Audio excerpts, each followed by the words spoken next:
యేసుప్రభువారు తన శిష్యులను తోడేళ్లను ఓడించటానికి పంపలేదు. తోడేళ్ల మధ్య కూడా గొర్రెపిల్లలుగా ఉండేందుకే పంపారు.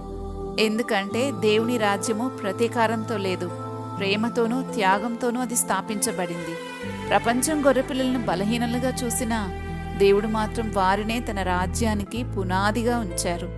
ఎందుకంటే గొర్రెపిల్లలకు బలము గొర్రెపిల్లలో లేదు, కానీ దాని కాపరిలో ఉంది. కాపరి ఉన్న చోట ఏ భయమూ ఉండదు.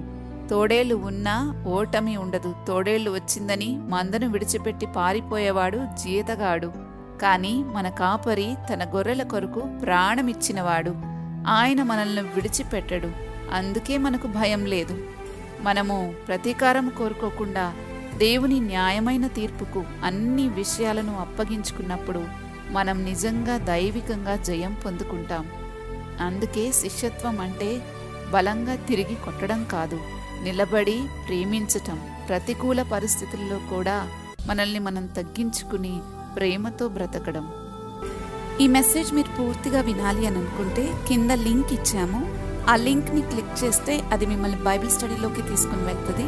అక్కడ పూర్తి మెసేజ్ని వినగలరు.